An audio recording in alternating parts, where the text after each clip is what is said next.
నమస్తే ఎన్బి సుధాకర్ రెడ్డి గారు, welcome to icon politics. నమస్తే అండి. సార్, విడుదల రజనీ గారు ఈరోజు ప్రెస్ మీట్ పెట్టడం జరిగింది. ప్రెస్ మీట్ లో ఏదైతే సూపర్ సిక్స్ గురించి క్వశ్చన్ చేయడం జరిగింది విడుదల రజనీ గారు. సూపర్ సిక్స్, సూపర్ సెవెన్ అవన్నీ గాలికి ఎగిరిపోయినాయి. ఈ సూపర్ సిక్స్, సూపర్ సెవెన్ గురించి ప్రశ్నిస్తే కేసులు పెట్టి జైల్లో పెడుతున్నారు. ఒక్కొక్కరి బ్లాక్ మెయిల్ లా వాడుకుంటున్నారు. ఈ కూటమి నాయకులు కేసులు పెట్టడం ఎక్కువైంది, అరెస్టులు చేయడం ఎక్కువైంది అన్నట్టు విడుదల రజనీ గారు చెప్పడం జరిగింది.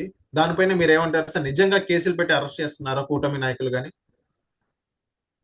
విడుదల రజనీ గారి మాటలు అన్నీ కూడా అర్థం లేనివండి. ఎందుకంటున్నానంటే సూపర్ సిక్స్ విమర్శిస్తే ఎవరైనా అరెస్టులు చేస్తారండి, కేసులు పెడతారా? ఆమె ఏదో తెలివి తక్కువగా మాట్లాడుతోంది తప్ప సూపర్ సిక్స్ ఇది ఈ పథకాలు ఇది వేరండి. అవి అమలు చేస్తాం లేదన్న చర్చ పక్కన పెడదాము. కేసులన్నీ దేని మీద పెడుతున్నారు? ఇప్పుడు పోసా అని కృష్ణమురళి గారు తిరుగుతున్నారు. దేని మీద పెట్టాం? సూపర్ సిక్స్ అడిగినందుక ఆయన 4 స్టేషన్లు తిరిగారు. ఇప్పుడు దేని మీద? ఆయన బూతులు తిట్టి వల్గరగా ఎదుటి వాళ్ళని, అంటే ఇతర నాయకుల మనోభావాలు దెబ్బతీశారు, వాళ్ళ పరువు తీశారు, వాళ్ళకి అన్ని విధాల నష్టం కలిగించారు. కాబట్టి రాజ్యాంగంలో ఉన్న భావ స్వేచ్ఛను దుర్వినియోగపరిచారు కాబట్టి ఆయన మీద కేసులు ఉన్నాయి. అలాగే మిగతా వాళ్ళు కూడా అరెస్ట్ అయిన వాళ్ళు ఒకరు బియ్యంలో, ఇంకొకరు అక్రమాలు చేసి అన్యాయాలు చేసి వాళ్ళు జైలుకి వెళ్తున్నారు తప్ప సూపర్ సిక్స్ ను విమర్శించినందుకు ఎవరు కదా. అట్లయితే విడుదల రజనీ గారిని కూడా తెల్లారికి అరెస్ట్ చేయాలి కదా మాట్లాడిందని, లేదా అంబటి రాంబాబు గారిని అరెస్ట్ చేయాలి కదా, లేదా రోజా గారిని అరెస్ట్ చేయాలి కదా. ఎవరినైనా చేశారా? ఈ విమర్శలు సహజం అండి. ఇప్పుడు మేము కూడా తీవ్ర స్థాయిలో విమర్శలు చేశాం. నేనైతే 5 ఏళ్ళు చాలా ఘాటుగా తీవ్రంగా వైఎస్ఆర్ పార్టీ వాళ్ళ మీద విమర్శలు చేశాను. కేసులు పెట్టలేకపోయారు. ఎందుకంటే నేను కొద్దిగా నిర్మాణాత్మకంగా మాట్లాడతాను, అంటే కన్స్ట్రక్టివ్ గా మాట్లాడితే ఎక్కడ వల్గర్ లాంగ్వేజ్ ఉపయోగించను. అది చెప్పే దాంట్లో ఉంటది. కాబట్టి కేసులు ఎలాగంటే అలా పెట్టలేరు. పోలీసులు ఏదో అనుకున్నట్లు కేసులు పెడితే వాళ్ళ మీద మనం ప్రైవేట్ కేసులు వేస్తే రిటైర్మెంట్ బెనిఫిట్స్ కూడా రావు. అర్థమైందండి? శంకరగిరి మాన్యాలు పట్టాల్సి వస్తుంది. పోలీసులైనా జడ్జిలైనా ఎవరైనా, ఇది ప్రజాస్వామ్యం. కాబట్టి తప్పుడు కేసులు పెట్టి వేయడము కొంతవరకు సాధ్యం. చేశారు జగన్మోహన్ రెడ్డి గారు, అలా చేశారు. చేసి సాధించిందేమి? ఆ తర్వాత వాళ్ళు పెట్టిన తప్పుడు కేసులన్నిటికీ బెయిల్ తెచ్చుకున్నాం, నిలబడ్డాం. ఈ రోజు 164 సీట్లు వచ్చాయి కూటమికి. వాళ్ళు 11 సీట్లకు పరిమితం అయ్యారు. అదే తప్పు మేము చెయ్యం కదా. చంద్రబాబు నాయుడు గారు మొదటి రోజే ముఖ్యమంత్రిగా ప్రమాణ స్వీకారం చేసిన మొదటి రోజే చెప్పారు, 2029లో కూడా మేము గెలవాలనుకుంటున్నాం, ప్రజలకి సేవ చేసి వాళ్ళ అనుమతితో మళ్ళీ అధికారులకు వస్తాం, అక్రమాలు అవినీతి కక్ష సాధింపులకు దూరంగా ఉంటామని చెప్పారు. ఇది లేదు. తర్వాత సూపర్ సిక్స్కి వద్దామని జగన్మోహన్ రెడ్డి గారు పెన్షన్ పెంచుతామని ఏడాదికి 250 పెంచారు. అంతే కదండి, పెంచుకుంటూ వచ్చారు. చంద్రబాబు నాయుడు గారు 4000 ఇస్తానన్నారు. ఆయన అధికారులకు వస్తాను ఒకేసారి 4000కి పెంచి పెన్షన్ ఇస్తున్నారు. ఇప్పటి వరకు ఆగలేదు. అలాగే గ్యాస్ కూడా ఒక సిలిండర్ ఇచ్చారు, ఏడాదికి 3 సిలిండర్లు ఇస్తున్నారు. మిగతా పథకాలన్నీ కూడా చెప్పినవన్నీ చేస్తామని చంద్రబాబు గారు చెప్తున్నారు. దివాలా తీసిపోయిన ఈ రాష్ట్ర ఆర్థిక పరిస్థితిని చక్క పెడుతూ అన్నింటినీ అమలు చేస్తామని పదే పదే చంద్రబాబు నాయుడు గారు చెప్తున్నారు. అసెంబ్లీలో చెప్పారు. ఇంతకు ముందు అప్పులు చేసి వెళ్ళిపోయారండి.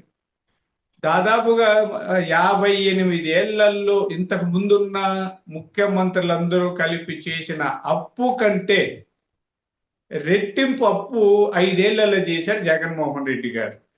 మనం వాళ్ళకి ఎంత వడ్డీ కడుతున్నాం, ఆ అప్పులకు అంత వడ్డీ ఈయన అప్పులు కలిపి కడుతున్నాం. అంటే అప్పుల కుప్పగా మార్చేశారు. ఇంత దివాలా తీసిన రాష్ట్ర ప్రభుత్వాన్ని ఒకవైపు చక్క పెట్టుకుంటూ రావాలి.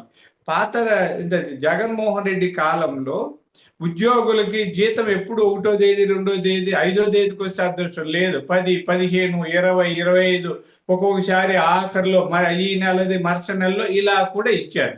ఈ రోజు 1వ తేదీకి టెన్షన్ గా పెన్షన్లు వస్తున్నాయి, జీతాలు వస్తున్నాయి. ఎవరికి ఏ ఇబ్బంది లేదని.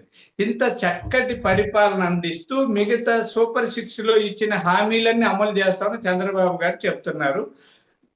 అమ్మ ఒడి ఇవన్నీ కూడా ఆ, ఈ అకాడమిక్ ఇయర్ అయిపోతేనే పెడతారు, దానికి మార్గదర్శకాలు వచ్చే చేస్తారు. సార్ అలాగే కానీ విడుదల రజనీ గారు రైతులకి అన్యాయం చేశారు చంద్రబాబు నాయుడు గారు అని చెప్పి విడుదల రజనీ గారు అని అంటున్నారు.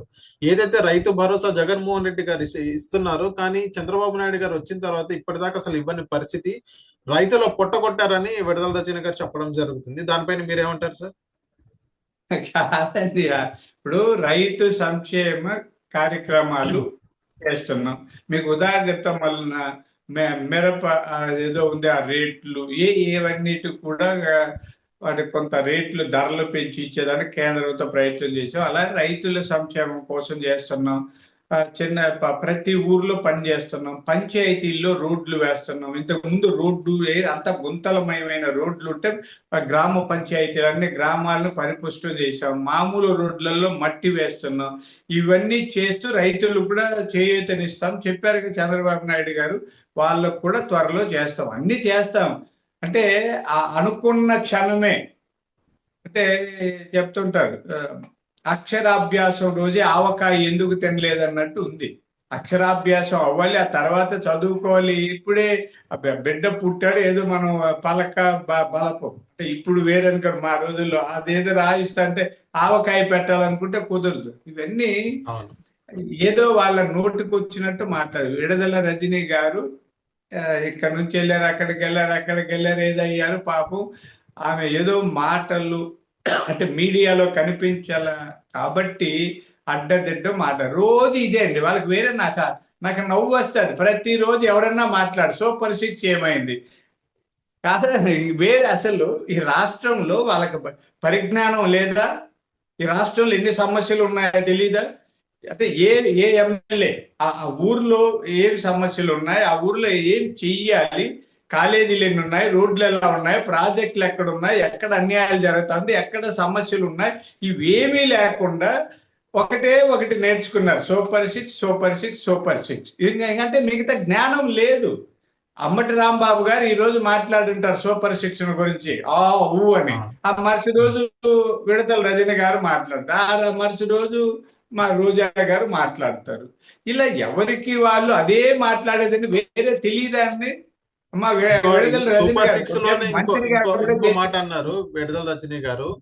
ఏదైతే అమ్మఒడి సంబంధించింది నీకు 15,000 నీకు 15,000 నీకు 15,000 అన్నారు, అసలు ఎవ్వరికి ఇవ్వట్లేదు, కేవలం ఒకళ్ళు ఇస్తున్నారని విడుదల రజనీ గారు ఈ పాయింట్ కూడా రైస్ చేయడం జరిగింది. దాదాపుగా ఆల్మోస్ట్ సూపర్ సిక్స్ అన్ని పాయింట్ పర్టికులర్ గా ఈ పాయింట్ అనేది రైస్ చేయడం జరిగింది. నిమ్మల రామానాయుడు గారు ఏదైతే చెప్పారో ఎలక్షన్ క్యాంపెయిన్ అప్పుడు నీకు 15,000 నీకు 15,000, సో దాని గురించి కూడా ప్రస్తావన తీసుకురావడం జరిగింది విడుదల రజనీ గారు. అదే దాని మీద స్పష్టంగా చెప్పారండి చంద్రబాబు నాయుడు గారు. చెప్తానే ఉన్నారు అందరికీ. అంటే ఒక తల్లిదండ్రులకి ఎంతమంది పిల్లలు ఉంటే అంతమంది పిల్లలకు ఇస్తాము, దానికి మార్గదర్శకాలు రూపొందించాం, వచ్చే ఏడాది నుంచి ఇస్తామని చెప్పారు. ఇది ఒక డైలాగ్ పెట్టుకున్నారు. పాపం ఆయన జగన్మోహన్ రెడ్డి గారు అది ఎట్లా కంఠస్థం చేశారు. ఆయన పెద్ద పద్యాల కంఠస్థం చేసి మీకు 15 మీకు 15 మీకు, ఇది అలవాటు అయిపోయింది వాళ్ళకి. సూపర్ సిక్స్ ఒకటి, మీకు 15 మీకు 15, ఈ 2 డైలాగులు పట్టుకొని 9 నెలలు గడిపేశారు వాళ్ళు. అంటే మేము 9 నెలలు అధికారం ప్రభుత్వం అన్ని జరుగుతాయి. ఎక్కడన్నా చెప్పండి 9 నెలల్లో ప్రభుత్వం నిద్రపోలేదు కదా, చాలా పనులు చేశాం కదా, రోడ్లు వేసాం, మట్టి చేసాం, ఇంకొక పని చేసాం, ఇవన్నీ చేస్తుంటే ఏదో ఒక చేసిన కార్యక్రమంలో ఎక్కడన్నా లోపాలు ఉంటే అడగగలిగారా, వాటి మీద ఏమైనా చెప్పగలిగారు? అంటే ఇన్న రోజులు ఈ సూపర్ సిక్స్ 1500 తప్ప మిగతాన్ని మేము చేసినవి బాగున్నాయనే కదా అర్థం అండి. 9 నెలల్లో మా మీద ఒక్క ఆరోపణ లేదు, అవినీతి ఆరోపణ లేదు, అక్రమాల మీద ఆరోపణ లేదు, సజావుగా జరుగుతుందంటే ప్రభుత్వం ఎంత అద్భుతంగా ఉంది. ఈ హామీలు అమలు చేస్తాం, దాన్ని ఒక్కదాన్ని పట్టుకొని ఏదో మాట్లాడాలని మాట్లాడుతున్నారు తప్ప సూపర్ సిక్స్ 100కు 100% అమలు చేసి తీరుతారు చంద్రబాబు నాయుడు గారు.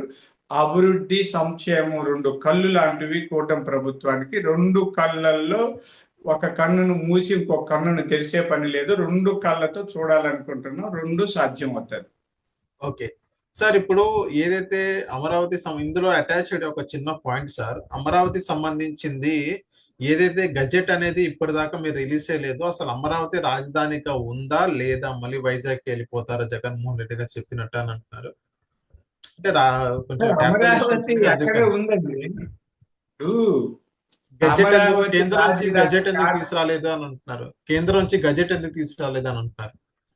ఇప్పుడు ఇప్పుడు నేను నా కొడుక్కి పేరు పెట్టలేదండి.